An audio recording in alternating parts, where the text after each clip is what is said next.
Good evening and Happy New Year, residents of Everett, Washington. I'd like to call to order the Everett Council meeting on January 8, 2025. For information on council meetings and how to participate, please visit everettwa.gov/city council. Clerk, please take the roll. Mayor Franklin. Here. Councilmember Toohey. Here. Councilmember Bader. Here. Councilmember Ryan. Here. Vice President Zarlingo. Here. Councilmember Vogely. Here. Councilmember Fossey. Here. President Schwab. Here. At this time, I'd like to ask Councilmember Bader to lead us in the Pledge of Allegiance.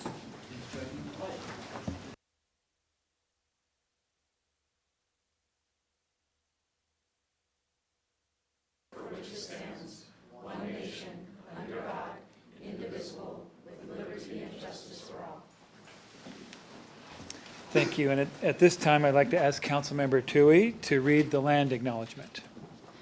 Certainly. The City Council wishes to acknowledge the original inhabitants of this place, the Stohuchi people and their successors, the Tulalip tribes. Since time immemorial, they have hunted, fished, gathered on, and taken care of these lands and waters. We respect their sovereignty, their right to self-determination, and honor their sacred spiritual connection with the land and water. We will strive to be honest about our past mistakes and bring about a future that includes their people, stories, and voices to form a more just and equitable society. Thank you. Under old business, do I hear a motion to approve the minutes for December 18th, 2024? So moved. Second. Motion and second to make. Clerk, please take the roll. Councilmember Toohey. Yes. Councilmember Bader. Yes. Councilmember Ryan. Yes. Vice President Zarlingo. Yes. Councilmember Vogely. Yes. Councilmember Fossey. Yes. President Schwab. Yes. Well, good evening, Mayor. Good evening, President Schwab, Council and Community. Before I begin my comments tonight, I am saddened to report that former Mayor Frank Anderson's health is critically declining. We were notified by his family that his former colleagues, anyone who wished to visit, that he's at Washington Oaks in room 251. Mayor Anderson was a career firefighter, the longest-running council president, serving on the council for 12 years and finished his career as mayor, July 2002 to December 2003. So he spent his life serving our city, and I ask that we keep him and his loved ones in your heart as he's in this difficult spot. So next, I'd like to invite Chief DeRoos forward because we are going to be swearing in and welcoming 2 new officers to our team. Hello, Council. John DeRoos with the Police Department. Happy to introduce 2 of our newer officers to you today. If you guys want to come forward. And first, I'm going to talk about Raphael Auguste. Raphael was born in Haiti but moved to the United States with his family as an infant. He grew up in New Jersey, graduated from St. John High School. Raphael began his public service a short time later, enlisting in the United States Navy. He spent time in Meridian, Mississippi, before reporting to his duty station in Bremerton, where he served as a logistics specialist assigned to the USS Carl Vinson. After leaving the Navy, Raphael completed his AA degree from North Seattle Community College and his bachelor's degree from Central Washington University. Raphael's decision to pursue law enforcement comes from his desire to be part of maintaining a vital relationship between law enforcement and the community, particularly our communities of color. The decision became very evident to him following the 2020 protests and the resulting strain on these relationships combined with police staffing shortages. Raphael did his research and explored several options to where to begin his police career. He chose Everett PD based on our strong community support. And because the hiring process made him feel wanted, he felt like it was very personal, and it was less stressful than all the other departments he had applied for. And kudos to Officer Rebellos, Detective Kowalczyk, and Officer Ferreira, who helped him along the way. Raphael completed the Basic Law Enforcement Academy on December 30th and is eager to begin field training. He looks forward to the opportunity to help someone in their time of need and potentially be the interaction that changes their trajectory in life for the better. In his spare time, Raphael enjoys spending time with his girlfriend, Caitlin, watching the Philadelphia Eagles, and doing CrossFit workouts. Raphael Auguste. Next, I'd like to introduce Thane Jennings. Thane was born and raised in Tacoma, Washington. Graduated from Tacoma Baptist High School, where he played football, baseball, and participated in drama productions. He spent a period of time attending the University of Washington, pursuing a degree in criminal justice, which he hopes to complete in the near future. Prior to being hired by the Everett Police Department, Thane worked for UPS as a warehouse supervisor. He decided to become a police officer to help those who could not help themselves. Thane noted that growing up in Tacoma with a single mom, the police were always there for them in their time of need, and he wanted to be that person for others. Thane chose Everett PD because of the attitudes of the people he met during the hiring process. The way they talked about EPD showed him that it was a good place to work. And they were also passionate about law enforcement and wanted to do a great job serving their community. Thane graduated from the Basic Law Enforcement Academy on December 30th. He is happy to be back at the department and continue learning and getting to know the community through some of the excellent experienced officers that work here. Thane joins the EPD family with his wife Emily, and the two recently celebrated their one-year anniversary. In his spare time, Thane enjoys playing board games and card games with a particular interest in chess. I present to you Thane Jennings and Raphael Auguste for swearing in. Thank you. Do I have a motion to accept Raphael Auguste and Thane Jennings as the newest members of the Everett Police Department? So moved the motion? Second.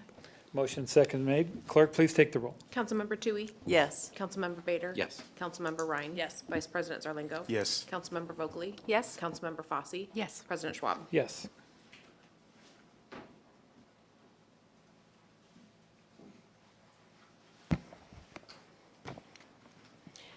Please raise your right hand and repeat after me. I state your name. I, Thane Jennings, Do solemnly swear do solemnly swear that I am a citizen of the United States or a lawful permanent resident, that I am a citizen of the United States or a lawful resident, that I will support the Constitution of the United States, that I will support the Constitution of the United States, the Constitution and laws of the State of Washington, the Constitution and laws of the State of Washington, and the Charter and ordinances for the City of Everett, and the Charter and ordinances for the City of Everett, and that I will faithfully, and that I will faithfully, honestly, and impartially honestly, and impartially perform the duties of police officer perform the duties of police officer according to the best of my ability. according to the best of my ability. All right.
Well, welcome again to our newest officers, and thank you for your service. Next, I have a couple of board and commission appointments for your confirmation tonight, council. First, to the Transportation Advisory Committee, Danielle Wilkins, position 7, and Stephen Ledoux, position 9. And to the Public Facilities District Board, Sherry Jennings to position 3. If I could have your concurrence on those appointments. So moved the motion of the three new more boards and commissions. And second. Okay, motion second made. Comments? Questions? Okay, clerk, please take the roll. Councilmember Tui? Yes. Councilmember Bader? Yes. Councilmember Ryan? Yes. Vice President Zarlingo? Yes. Councilmember Vogely? Yes. Oh, yes? Councilmember Fosse? Yes. President Schwab? Yes. And just so council knows, there's still a number of, we're working through all the appointment process that, there's, this time of year is a ton of appointments, and so I anticipate the next meeting or two to bring additional appointments your way. Finally, I'd like to ask our Community Development Director, Julie Willie, forward to give an update on Hope and Wellness.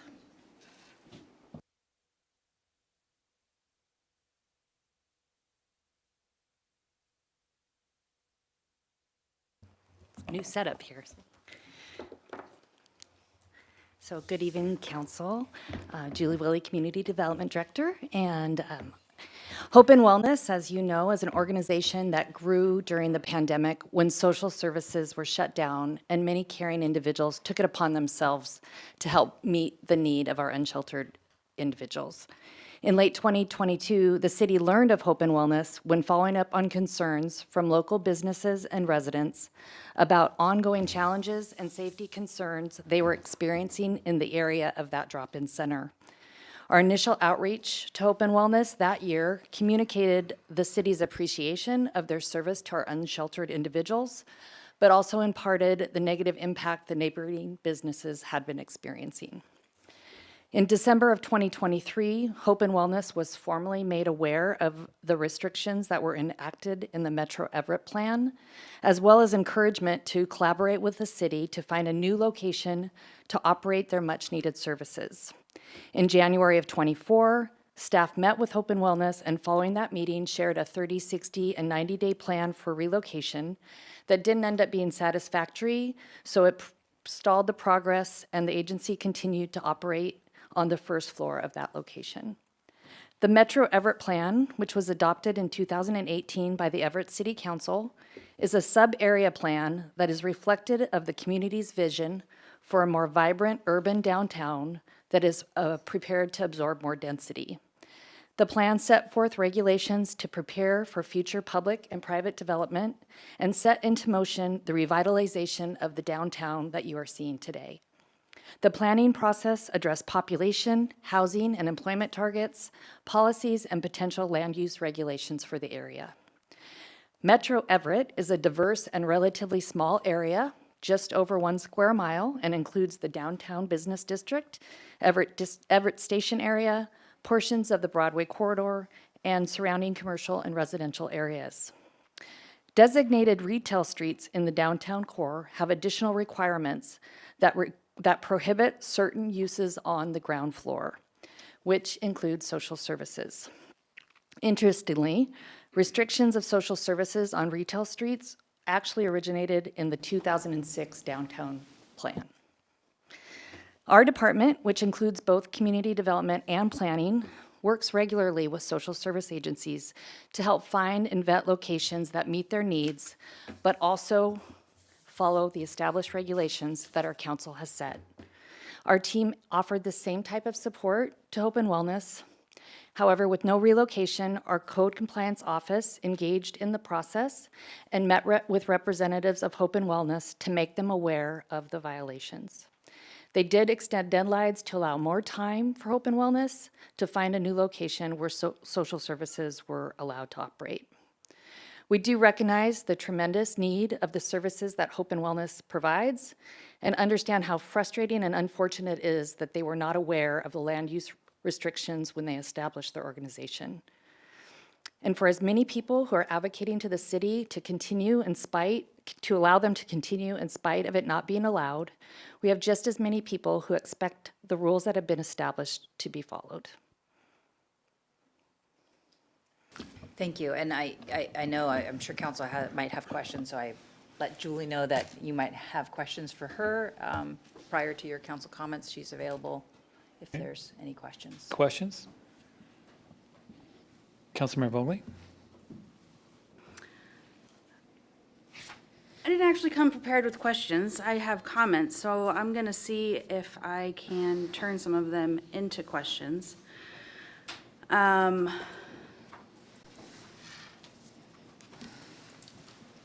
Do you recall in 2018 if it was the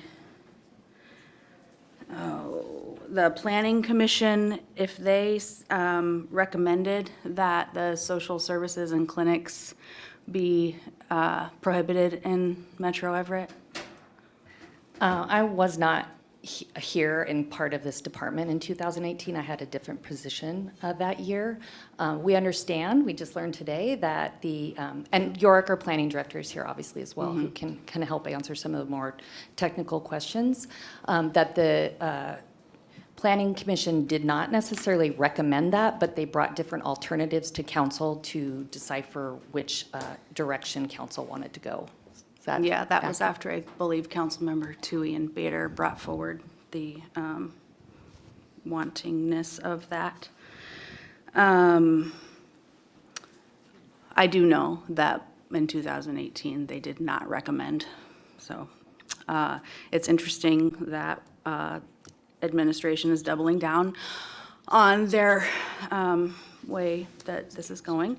I am curious if in discussions with Hope and Wellness, if anything was discussed about trying to bring them into compliance in other ways so that we could continue, so that they could continue their very needed business within the facility that they are now in. That's just a block outside of, or within Metro Everett.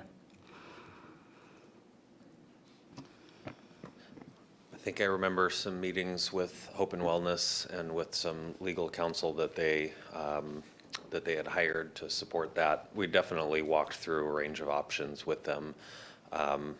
Not that they have control of a space on the second floor, as far as I understand it, but something as simple as moving off of the ground floor would be enough, or to a different location in the city.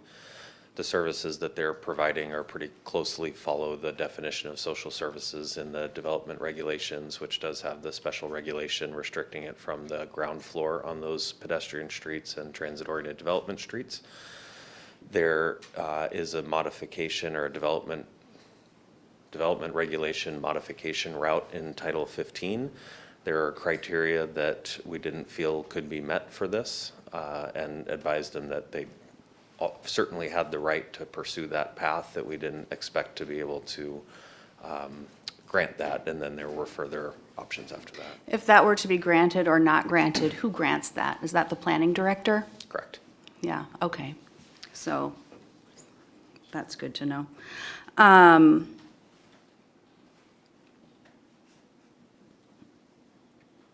I'm really bad at fact-checking on the spot, but I have a lot of fact checks. So I'm interested in giving those out to people once I've done that. Do we know, so let's see, during the August 8th, 2018 public hearing on whether or not clinics and social services would be allowed, which, in the Metro Everett sub-area plan, you can find that in the watch archived meetings. The legal department and the planning department told council, not all of us were here, but 1, 2, 3 of us were, told council about how they changed the definition of clinic and social services so as to comply with federal law regarding protected classes and ADA. And so that was so that we could indeed prohibit social services and clinics. And there's a really lengthy, like 40 minutes of Alan Geffen going through all of that I won't go into. I'm wondering if Hope and Wellness serve a protected class of people, and to go along with that, when we allow only certain types of clinics into Metro Everett, such as birthing centers, when does it become discriminatory to exclude certain other clinics and services? So I'm wondering if now we're in that point where we're being discriminatory, ADA, legally, et cetera. It was actually Legal David Hall that had a lot to say about that at that August 8th meeting. So I don't imagine you have an answer, but that is actually a question. Does Hope and Wellness serve a protected class of people? And when does it become discriminatory to exclude certain clinics and services? Actually, we got an email from a concerned resident about Compass Health and Andy's Place, which we might talk about later, and this is only the most recent email that we've gotten about Andy's Place. It states that the neighborhood is trying yet another tactic because working with the city and that company is going nowhere. I personally disagree with the tactic that they're using, but I completely understand their feeling of hopelessness. Andy's Place has received literally thousands of 911 calls in the past year, has had numerous public comments, and even had the CEO and public relations person speak directly to council. And yet the city is taking on the job of security and social services for that place, and they're getting at least $1 million in funding from the city. Meanwhile, Hope and Wellness can claim three 911 calls to their location, receives no city or county funding, does their own security and social services, resulting in de-escalated circumstances and less public funding through managed court dates and less jail time, and administration can't seem to figure out a way to allow this business to continue its public service. So I think there is a way. Just to be clear, administration doesn't set the policy, council does, and we, I want you to stop now, because there are many ways we've been here at this dais for the same amount of time, you and I. And there have been many, many times where you tell us that you direct staff to do something, or you direct staff not to do something, or it's council's job. So I understand how it works. Thank you for your input. Thank you for your input. Thank you. I appreciate it. I know how it works. Bader? Council President, is this a briefing where we're asking questions, or are we? Council President, Yes. I think that's inappropriate.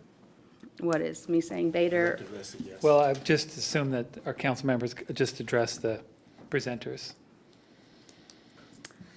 So I think that there's still a way, even with my obnoxious outbursts, for Hope and Wellness to get granted some kind of leniency to continue their very necessary business in the city, 1 block away from the line, when we have a desperate need and no day centers and multiple other issues regarding people in need of services, and they're doing their job and they're doing it well. Thank you. Yeah, and if we could just stick to questions, that's great. Councilmember Fossey. You had mentioned development. What were the specifics, modifications, or development that you were referencing?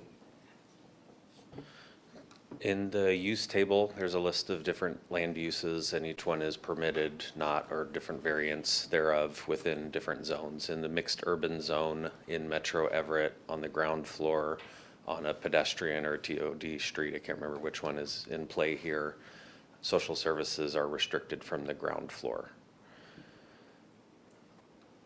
I know with like some other types of services in particular areas, if they have a facade in the front and conduct the other prohibited front side businesses, that's allowed. Is this one of those types of prohibitions? There is a provision elsewhere in code that defines, I think it's 50 feet if you're around the corner from it, that the street designation for all of the different regulations that connect to it extend 50 feet around the corner. You could maybe interpret and combine those into some sort of a connection to where the ground floor ends. I don't know that we've tested that anywhere, so it's a little bit conjecture as to whether that's possible. The plain wording is prohibited on the ground floor on designated streets. Unclear how deep into that goes. I would say that if it fronts onto a different street, onto an alley, does not open onto that, then there could be an opportunity to see that differently. Given the timeline that you guys have for this, I know that you have delayed it a significant amount to try to be accommodating and find other places for this service to be run. I'd be really interested in finding out the cost difference of the locations that you are seeking out versus what their expenses are now, to see if it's even a feasible destination. And so some additional questions that I would like answered as far as other potential mitigation efforts in the meantime, to work with them maybe to see if there is those types of approaches of, would a facade technically work for this entity? I'd be really interested to know what other things that you have tried to do to work with this group before we have them move on. And I know that you guys have been very patient and spending a lot of time on this and moving the deadline. So full recognition that the city has done that, has not just pushed them out for the violation. But I would like to see that kind of leniency go a little bit more until we have maybe some of the additional questions answered on that. Would that be possible? I don't know that it's a function of the city to require someone to tell us how much they pay for rent. And I don't know if that organization would want to tell us that. If you guys are having an agreement with them saying, we are finding another suitable accommodation for you to move to, I mean, you have to know what. So we'll ask them what they pay. They haven't disclosed that to us yet. I believe that they have a very, I have no idea if it's a handshake agreement with the LLC that owns the building, or if it's a gift. But we can certainly ask them, like any other person, what their current rent is. I guess I would encourage. We have so many wonderful nonprofits in the community, right? And we have grant-making processes where we can, through our human needs grants and other avenues that we try to support our nonprofit communities.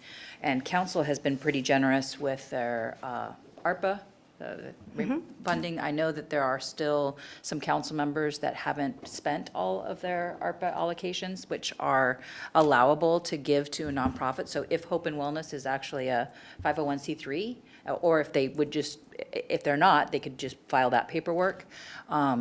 Council would be able to make up that difference, with those dollars, at least for a year or whatever, depending on what that. I don't know enough about what rent is for some of the locations. I do know that every commercial core and light industrial outside of this half a square mile of downtown, this is an allowable use. So there's a wealth of opportunities in a variety of rent zones. Some downtown is going to be the most expensive rents.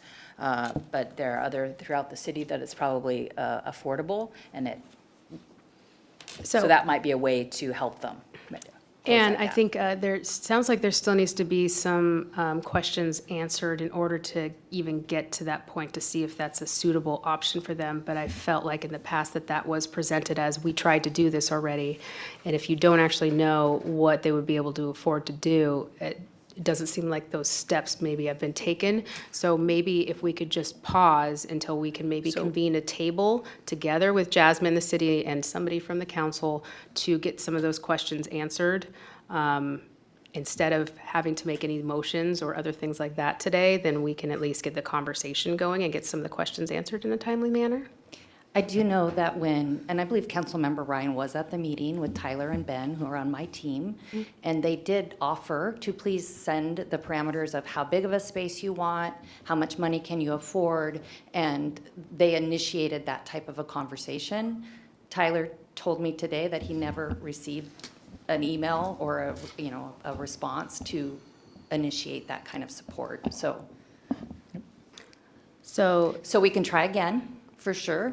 And before I maybe relinquish some of my time to my colleague over here, Councilmember Ryan, to respond to that, also the additional elements of creative approaches that I know other businesses have taken in the city to still be able to conduct business when faced with similar barriers to make it sure that they are meeting our code as accepted. I would be very interested in knowing, because I know that we have some of the best staff in all of Snohomish County, and if not farther. I think that creative ideas and presenting those in a way that anybody can understand might be helpful for council to maybe understand that was fully vetted and done, and big effort was made there before we exhaust everything and have them ousted. Do you want to? You don't have to relinquish any time. You can take as much time as you want. Ryan had. Yeah, I'll just ask just some quick questions, and I'd like to hear from Council Ryan. Could you talk about the vetting process that was done in 2018? I mean, I did a little bit of research, and it seemed like there was a lot of opportunity for public comment.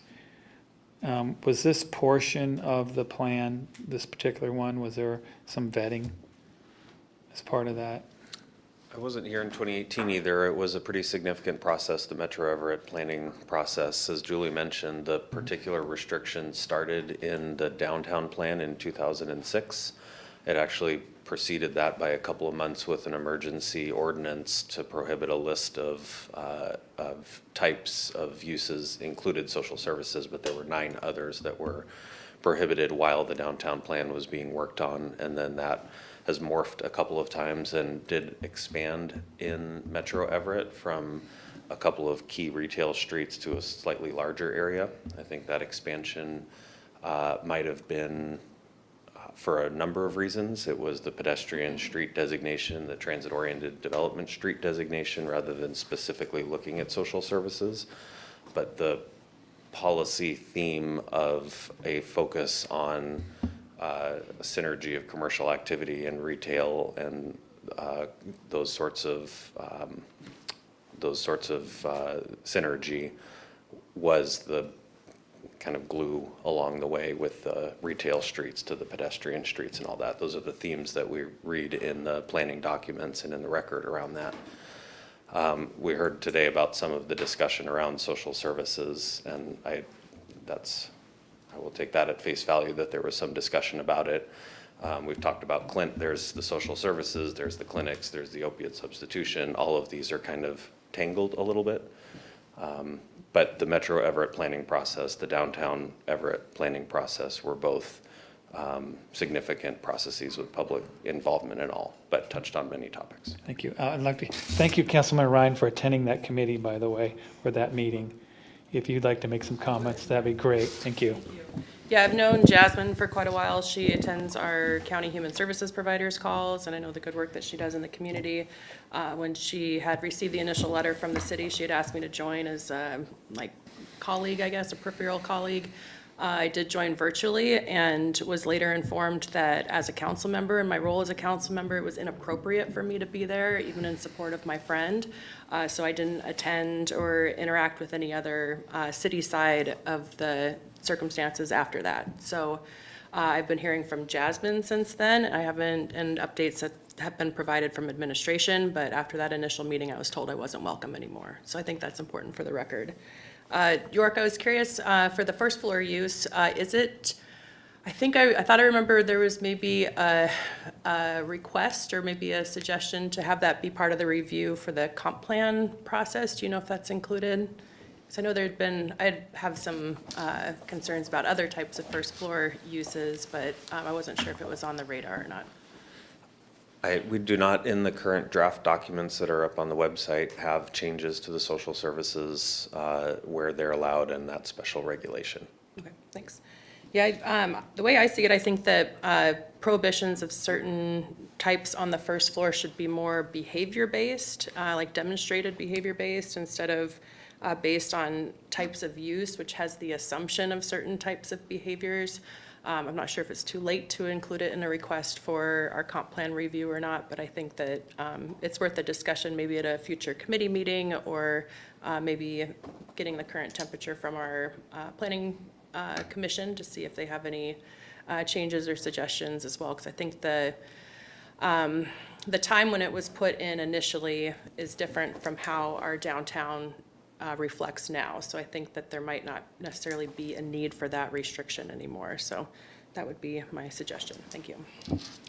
Thank you. And then I have a couple other questions. One was, have there been other agencies, providers that have wanted to occupy the same type of space and then been notified that they're not allowed? Between clinics and social services, yes, yes. Okay, and then I also had a question about, I'm a little concerned about the opportunity for an agency like this to have, provide a service and the amount of space that's available in the city? Is there this land use restriction, what does it restrict? How much space? Like, based over the total amount that we might have? Sorry for making you Yeah, crunch no, numbers in your head here, but how No, much I- restriction does this keep from someone that wanting to have this type of service? Right, I had looked that up earlier, and it was about 330 acres, or about a half of a square mile, that the TOD streets and the pedestrian streets within Metro Everett, so the area subject to the ground floor restriction, is about half of Metro Everett and about 9% of the commercial and light industrial land, which are the zones that would allow the use So we're talking about restricting about 9% of our, citywide of those zones in which it would otherwise be allowed, yes. all right, thank you for that. Any other questions or comments? Councilor Fossey? So I know we're supposed to address, but I have a question regarding the convening of a table in the meantime for the near term. I know, I understand that there's some long-term things to be addressed, but for the near term, just given the amount of outreach we had, and I understand that there is valid, concerns that, businesses or other people may have, but just due to the sheer volume of people that we've had concerned about this particular entity and how publicized it's been, I think convening a table would be good for everyone that involved to make sure that we fully look at everything and that we don't take any steps that are misinterpreted as, being rash, even though the city has done a lot of due diligence, that being recognized. Is there, I guess. So are you asking? I'm asking the rest of the council. Yeah. Can I ask the rest of the Yeah. council, is there any interest in being at a table convened, virtually is fine, bringing in Jasmine and the city and York and whomever to talk about this specific issue and make sure that we're seeing, everyone's meeting eye to eye on options being presented? Well, I'm sure there's interest, but more officially, are we asking the planning director to extend the deadline that we have? Until that Presenting on was the occupants? sufficiency resolved, yeah. We I should think it probably would put be. a number on it, like 30 or 60 days?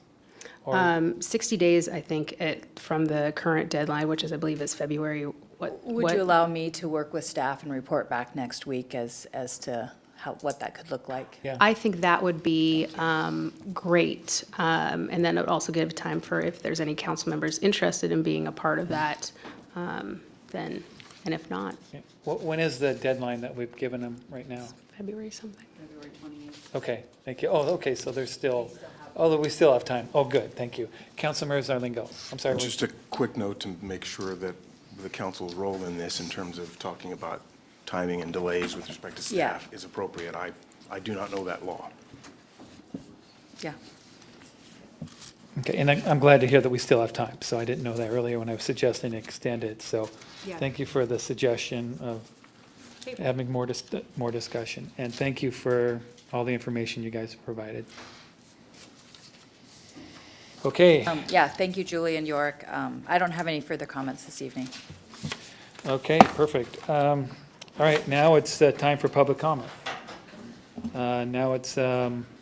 This includes any written comment, acknowledgement. Under our rules, written comments shall be considered in the same manner as oral comments. The person submitting comments must provide their name and city of residence. Written comments require this to be made part of the official record. Good evening, Angie. Is there any public comments? Good evening, President Schwab. I haven't received any, I've received written comments, but no public comments. Okay, So the written comments are in regards to Aquasox, and they were from Michelle Majeski, Randy Slate, and Eddie Fernandez, and these were provided to council, legal, city clerk, and administration to be part of the record. okay, that's a short one. Thank you. On to council comments. We'll start with Councilmember Tui. I have no comment tonight, thank you. Okay, thank you. Councilmember Bader. No comment, other than wish everyone a happy new year. Thank you very much. Councilmember Ryan. Great. I take up extra time. Happy New Year, everybody. Earlier tonight, we had our Lodging Tax Advisory Committee meeting today. Earlier today, I'm the chair. As folks probably know, LTAC funds come from a separate tax on hotel and lodging stays and can be used to provide funding for events and activities that promote tourism. It's part of a larger system, including county lodging tax advisory funds and also the county's tourism promotion area.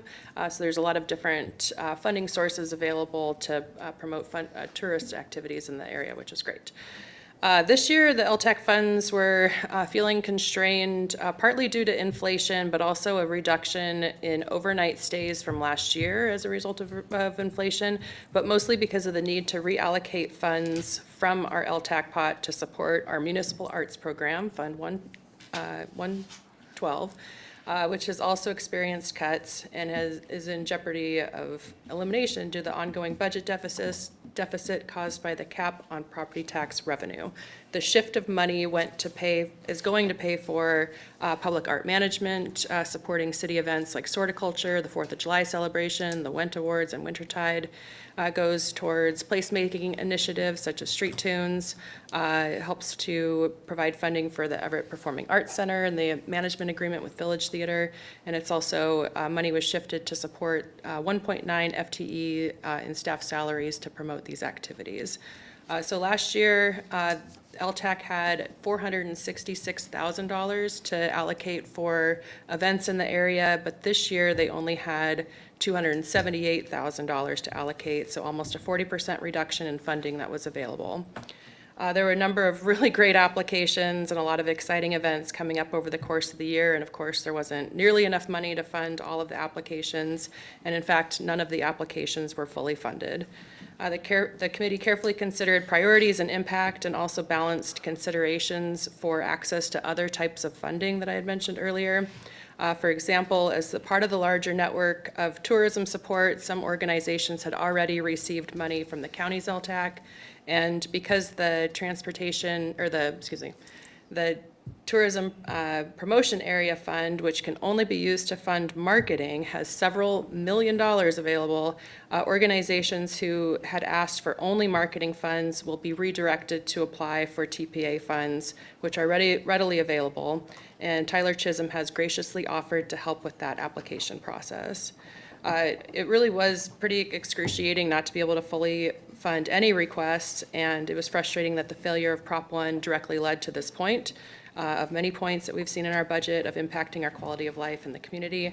But it was good to know that there are really some really great events coming to Everett this next year, and some new events, some repeat events, and despite not being able to fully fund all of it, we do have another really great year in store for Milltown. So other than that, I did want to mention as first meeting of the new year, I was reflecting on 2024, and I just wanted to share some of my highlights with the group. In 2024, I only missed 2 meetings. One of them was because I was at the National League of Cities Conference, and the other was because I was at Disneyland. I chaired 9 Health and Human Services Committee meetings and provided direction to the formulation of policies that were presented to Council. I attended about 30 neighborhood association meetings, plus neighborhood night out events. I attended 4 ribbon cuttings, including the really exciting light rail extension. Diligently attended historic commission meetings and other liaison assignments, including ones that I assigned to myself. And I continued my monthly meetings with Mayor Franklin and also with Jennifer. So thank you for dealing with me over this last year. I was at these meetings that I was able to provide suggestions and requests for various presentations to include information that helped to illustrate concerns and conditions and trade-offs and reasonings for proposed solutions. So thank you for fielding these requests and also including suggestions for information that could be included in budget outreach before the August vote. On a similar vein, thank you, Council President Schwab, for taking me up on my suggestion to host some public informational meetings related to the multipurpose stadium. I think they went a long way to provide accurate information and clear up misinformation and misunderstandings. But most of all, I'm proud of the wage theft ordinance I passed this last year and passed unanimously in November. Thank you again to Councilmember Toohey for being my second. I'm proud of the assurances that it will provide to anyone who works on a city project that they will be treated fairly and receive the compensation that is due to them for their hard work. And most of all, I was proud to serve the good people of Everett by responding to constituent inquiries and helping facilitate requests as I could. I've got plenty more examples of service and leadership that I could provide, but I'll stop for now. And here's to a happy and healthy 2025. Thank you. Thank you. Councilmember Zalingo. Just a couple of quick things. I want to express my gratitude to the officers who chose this department, and particularly to Officer August, and who's went from serving his country now to serving the city. It just seems like some people have a heart for service. I really appreciate that. And in that same vein, a heart for service, the people who volunteered for the boards and commissions. That really helps the city run. It gives us better visibility and extra eyes and extra perspective that we really value. So thanks to them, and thank you. That's it for me. Thank you. Councilmember Vogely. Thank you. This past weekend, I went with my family to watch Legally Blonde, the musical, at the Everett Performing Arts Center, and oh my God, you need to go watch it, and you would know that joke if you had gone to see it already. Oh my God, it was amazing. I also got to go visit the Amazon Kuiper project. They're building satellites, and I got to visit one of their facilities in Redmond on Tuesday. And you may or may not know that we also have a Kuiper facility here in Everett. So let's see, I'm just going to read. Project Kuiper is an initiative to increase global broadband access through a constellation of 3,236 satellites in low Earth orbit. And low Earth orbit, or LEO, is pretty close to the Earth, all things considered. There's way out there, GEO, which is like satellite over there, and how you get your Wi-Fi on a plane, and it's really shoddy, bleh. But LEO is going to be a whole lot better, and it's going to serve all of us pretty amazingly. And so, yes, Amazon Project Kuiper is working on that, and it was neat getting to go to that facility and check things out and hear about it. And I think I got most of that other stuff already said earlier. So, Happy New Year. Thank you. Councilmember Fosse. Happy New Year to everyone, and also thank you to our new officers for their service, as well as all of those volunteers on our boards and commissions. If you guys are interested in any boards and commissions or seeing what's available out there, I'm sure our city will share that information on where to access that on our website. But that's all I have today. Thank you. Is administrative update from Lori Cummins. There's no administrative update tonight. Happy New Year, everyone. Thank you. How about from our city attorney, David Hall? No report, but we are requesting a 10-minute executive session to discuss a legal matter pursuant to RCW 4230-110-1I with council action to follow. Okay. How long? 10 minutes. Okay, thank you. All right, moving on to our consent items. We have 9, items 1 through 9. Do I have a motion, a second? Councilmember Bader so moves the consent items. Seconded. Okay. Any questions? Okay, clerk, please take the roll. Councilmember Toohey? Yes. Councilmember Bader? Yes. Councilmember Ryan? Yes. Vice President Zarlingo? Yes. Councilmember Vogely? Yes? Councilmember Fosse? Yes. President Schwab? Yes. Okay, moving on to item number 10, a briefing and action item. Authorize the mayor to sign an interlocal agreement to create, for the creation of Snohomish County EMS agency. Good evening, council, mayor. Thank you for your time. Dave DeMarco, Fire Department. Tonight, we're asking you to consider allowing the mayor to sign an interlocal agreement that would form a new EMS agency in Snohomish County. Probably the place to start is to explain that this is not an EMS agency that's going to deliver service, that it's a replacement agency for an existing service. The oversight and governance of delivery of emergency medical services in Snohomish County, that agency has essentially failed. And we've spent the last 2 years studying all aspects of the laws governing EMS delivery in Washington State, and have decided that the best course of action is to create a new agency to replace the existing agency. The existing agency is largely voluntary. Many agencies in Snohomish County of the various fire jurisdictions have chosen not to participate because of the struggles that they've had. And the problem statement that's been distributed in front of all of you sort of describes the issue that we've been working on over the last 2 years, and that is that the state envisions a medical program director, a physician in each county, and that each county's medical program director is given a significant list of responsibilities under the law, and those are listed for you there in the problem statement. And they don't envision how that will be funded or how it will be accomplished. And each county is left with figuring out a way to fund it themselves, is figured out a way to meet the requirements of the law, and the program that has been in place since the 1980s in Snohomish County for about a decade now essentially does not meet any aspects of the legal requirements set forth by the state. And then about 2 years ago, they had a disgruntled employee that essentially destroyed their financial records, hijacked their digital systems, and there were no backups or residual infrastructure in place to allow that agency to recover, and they are still trying to just recover to get their taxes filed, for example. We've gone from a rural county to a very urbanized county. We've got 1,800 certified EMS providers in the county. We have one medical program director, a physician from Providence. She's very, very talented, and she has inherited this system that has been essentially non-functional.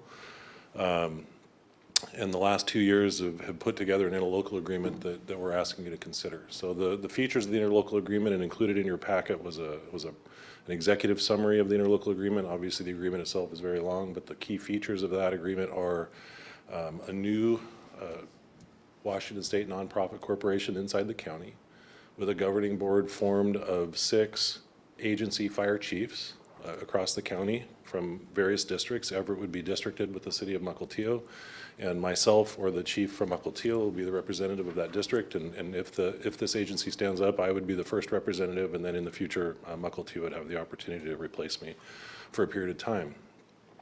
Of those 6 fire chiefs, the 7th seat of this board would be an elected official from the county.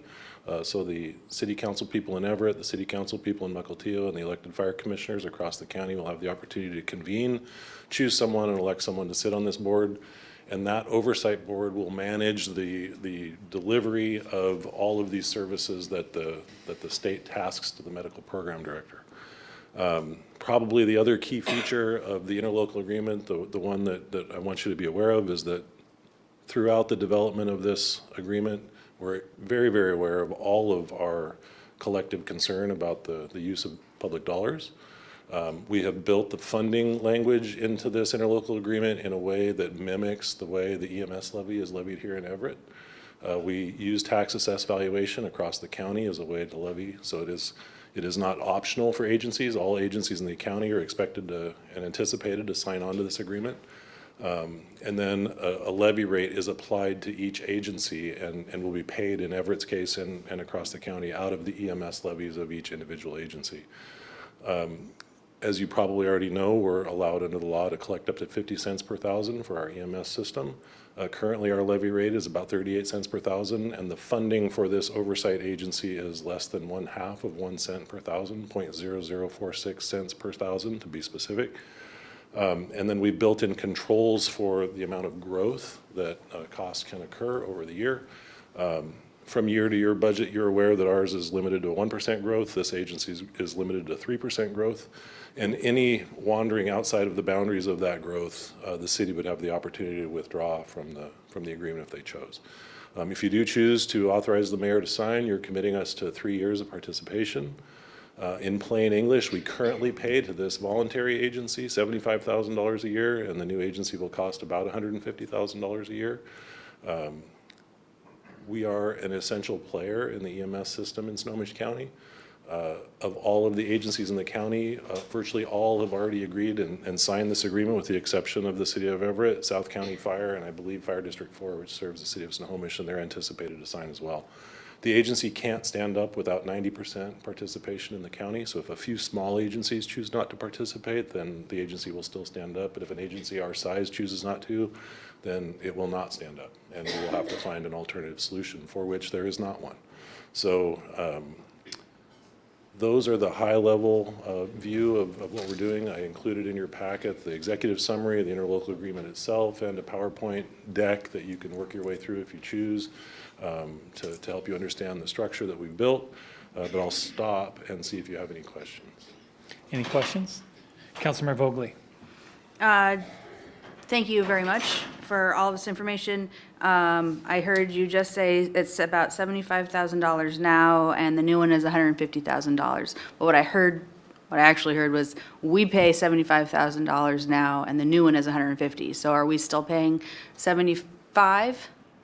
Or, The could you former- explain the numbers, please? Yeah, sure. So the existing agency costs the department about $75,000 a year. When this new agency stands up, the new annual cost will be about $150,000. We will not continue to fund the old agency. It will disband under the law.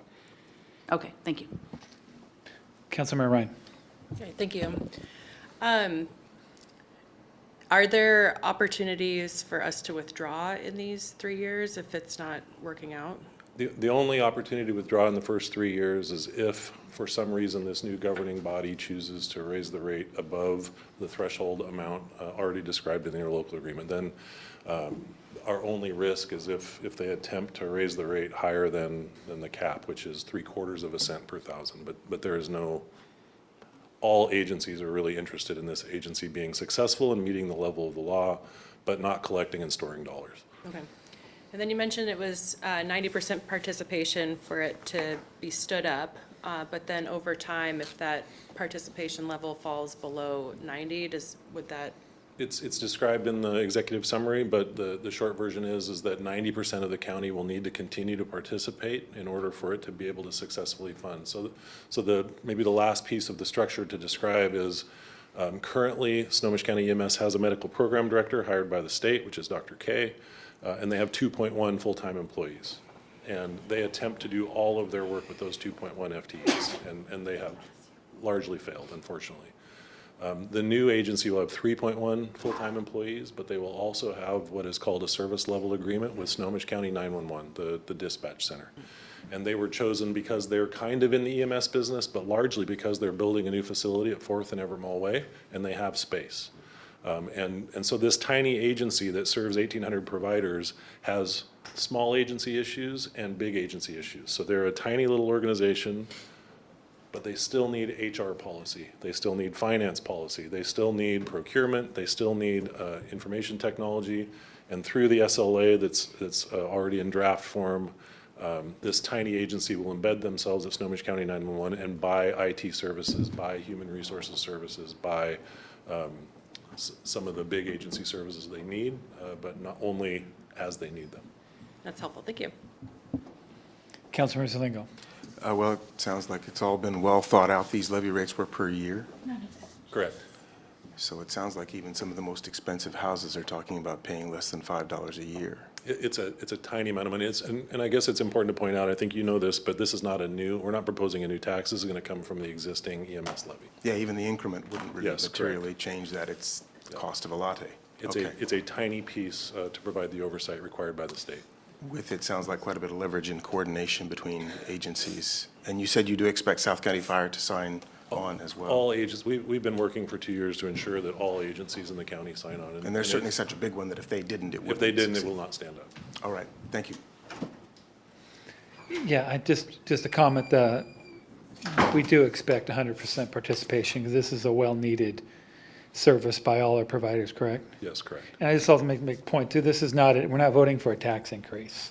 This is coming out of a portion of all the revenue generated by EMS levies throughout the county. Correct. Yeah, okay, thanks. Any other questions? Okay, thank you very much. Thank you. Okay, yeah, we need a motion. Move to approve item number 10, the mayor to sign the interlocal agreement for creation of Snohomish County EMS agency. Second the motion. Oh, you have. Comment, Councilman Bader? Just a quick question. Do we need to take a short recess, Council President? Yeah, that's probably a good point. Why don't we,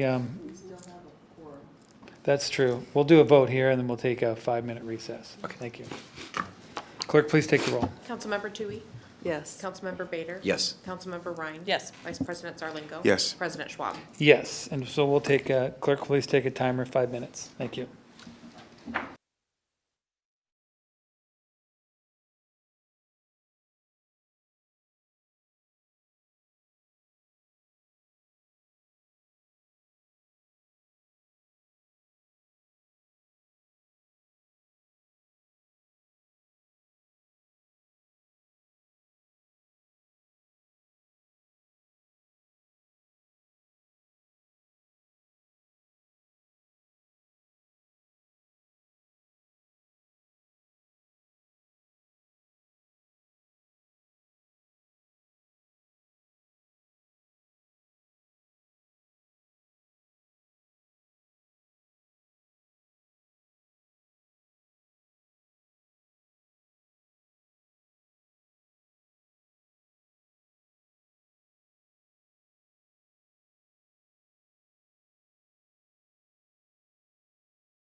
Okay, so we'll resume. Thank you for your patience. Just for the record, we did vote on item 10. And so moving along to our action item, we now have nominations for council president and vice president for the year 2025. So at this time, I'll open nominations for 2025 council president, mayor pro temp. Councilmember Zarlingo. I'd like to nominate Councilmember Donald Schwab for council president for year 2025. I'll jump in with a second. Okay. Is there any further nominations for council president? Councilmember Ryan. I don't have a nomination, but I would appreciate a statement, please. Okay. Thank you. All right, any other nominations? Okay, nominations are closed. Would the nominee or a second like to make a statement? Councilmember Zarlingo. Well, yes. There we go. In our city government, the mayor and the council are the primary governing entities, with the council having an independent and, when collectively exercised, a powerful role in policy and the budget, representing the community members with special responsibility to their districts as applicable. In the past year, Don's delivered on his intent expressed before his election to advance that independent role. He's worked cooperatively with administration and staff, but he's also worked assertively to bring additional perspectives to our work and our choices and our interactions with the executive part of the city. He's an advocate for the council in working with administration, seeking frequent input from council members. He's got a very vigorous style, but he also remains open to a wide range of viewpoints. And the way I see our choice and our responsibility in electing council leadership is to select the best we can to serve our community interests above our own in the governing environment we have and with the challenges that we face. Those are the guiding principles for my nomination and for my vote. Okay. Thank you. I would just like to say a few things. One is I really appreciate all the hard work that this council has put in this last year. We have addressed some enormous issues head-on with some very active debate, both from our community and with our own group. And I really appreciate this group, and I look forward to facing many more challenges that we have in 2025. Thank you. So at this time, clerk, will you please take the roll? Councilmember Toohey? Yes. Councilmember Bader? Yes. Councilmember Ryan? No. Vice President Zarlingo? Yes. Councilmember Vogely? Yes. Councilmember Fosse? Yes. President Schwab? Yes. Okay, moving on to council vice president for 2025. Are there any nominations at this time for vice president? Council President, I'd like to nominate Councilmember Zarlingo for council vice president. Okay, and I'll second the motion. So at this time, would there be any of the nominees would like to make a statement? I'm sorry, is there anyone other nominations? I apologize. Any other nominations for vice president? Councilmember Ryan. I don't have a nomination, but I would also appreciate a statement from the nominated member. Okay, good, thank you. Councilmember Vogely. I just want to make sure that, can one nominate themselves if they so choose? Yeah, I don't see any Okay, reason. I'm just putting that out there. I'm Sure, not thank you. nominating myself. It's a good question. But yeah, okay, thanks. Any other nominations? Okay, would there be anyone that made the motion or the second to make a statement? I'll just quickly say that I find Councilmember Zarlingo thoughtful, hardworking. His comments are always well thought out. And I know he does a lot of work behind, in the background and research. I sometimes wish I had as much time as he does. So I'm looking forward to retirement from my day job at some point to do that kind of thing. But I appreciate those aspects of him and what he brings to our council as well. Thank you. Okay. Thank you. So no other I would like to have a statement from the candidate for vice president. Well, a very short one. I think I've been an effective part of a good leadership team, trying to seek information in depth and analysis in depth, as is my tendency. I also in the past couple of years have worked to forge good relationships with leaders of other cities and have served with them on county and regional bodies. I try to be willing to listen and change my mind, and also to work and build trust with administration and staff. I expect to continue that and also redouble my efforts to listen better, be more open, and research more widely. Okay, thank you. Clerk, will you please take the roll? Oh, Councilman Ryan, yes. Thank you. I had a comment, I've had a comment about the previous vote as well. I just wanted to thank Council President Schwab for his willingness to work with council this last year, and I've always appreciated the openness to discussion. I had voted no because of frustrations about continued gatekeeping of leadership positions when it's a well-known organizational best practice to not just rotate leadership, but to have leadership be an accurate reflection of the composition of the group in which they are leading. And I will be a no vote for the vice president role as well for the nomination. The examples that were provided about that were just shared were reflections on their role as a council member, not as a role or responsibility of a vice president in a leadership capacity. And I also didn't hear a willingness to reach out and improve relationships with other council members. Leadership should not just reflect on information that they have received, but also utilize that information received to provide leadership and direction. And I'll be a no vote for this nomination as well. Okay, thank you. Is there any other comments or statements? Okay, clerk, please take the roll. Councilmember Tui? Yes. Councilmember Bader? Yes. Councilmember Ryan? No. Vice President Zarlingo? Yes. Councilmember Vogely? No. Councilmember Fosse? Yes. President Schwab? Yes. Okay, moving on to our next action item. Oh, yes, we have a request from Councilmember Vogely, follow-up comment? Fosse, sorry. It's a long night. Aside from that, you've been a great president All so right. far. I just wanted to say I did notice, and it tracked with Councilmember Ryan's comments a little bit, that we did have a strong kind of one-sided gender presentation here tonight in both the nominations and the acceptance. So I am open for future to change and look at that policy.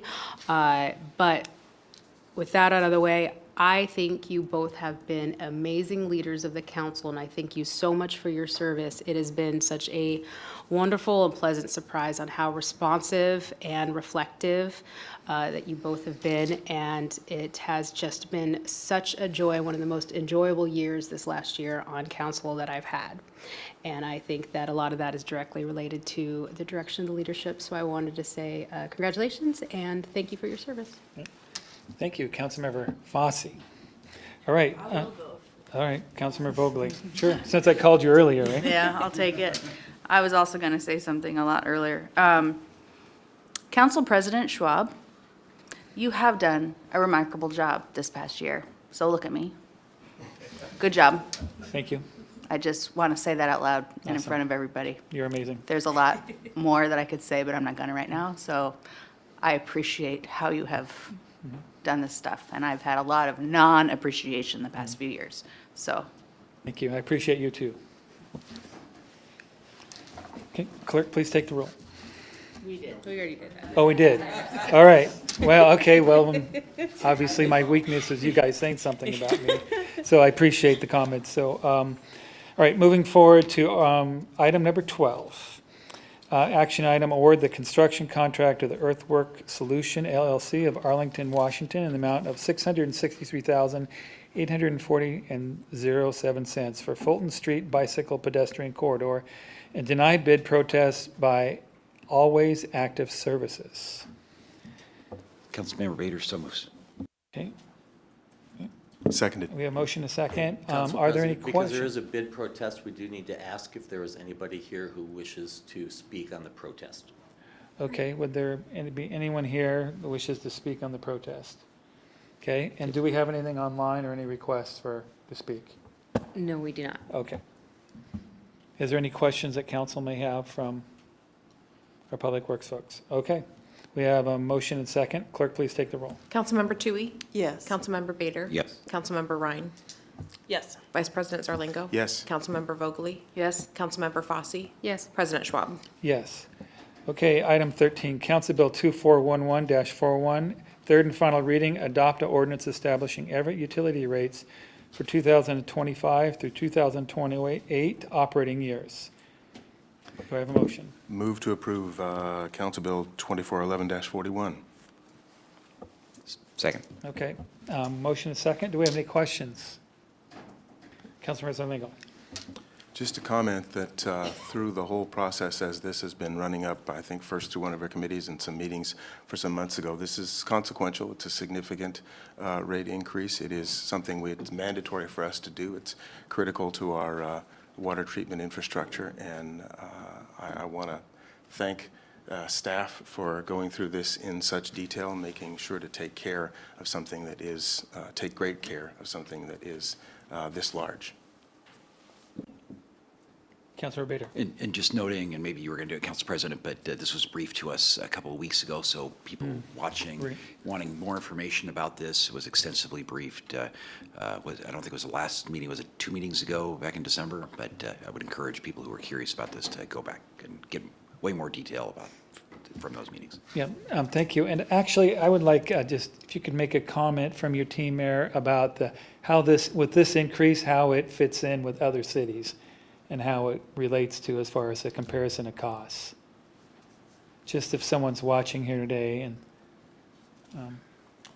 just how does this new increase is going to fit into our comparable cities? Good evening, Ryan Sass with Public Works. I think it might be useful to direct any listeners or viewers to the presentation at the first reading and to the last 2 slides of that presentation. And what you will see there is that our costs are very comparable to other local agencies. The other thing, you'll see it in 2 different ways. One is in actual cost-to-cost comparison, and then a similar slide where it's cost-based and normalized based on the median, average median income of those communities. And you'll see that we compare favorably and similarly to other agencies. Most of those other agencies don't necessarily have the same requirement that we're facing right now with the combined sewer overflow reduction elimination program. That's primarily Seattle, King County, and City of Everett. Thank you. Councilmember Zarlingo. Just a last note that the goal of this is really better water quality in Puget Sound and the rivers, healthier salmon population, and that sort of thing. It's significant, but it is also it's also really important. Okay, any other questions? Okay, thank you very much. Clerk, please take the roll. Councilmember Toohey? Yes. Councilmember Bader? Yes. Councilmember Ryan? Yes. Vice President Zarlingo? Yes. Councilmember Vogely? Yes. Councilmember Fosse? Yes. President Schwab? Yes, and then we'll have a 10-minute recess with a 1-minute walking, so 11 minutes from now. With council action to follow. Oh, thank you. With council action to follow, thank you.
Yay.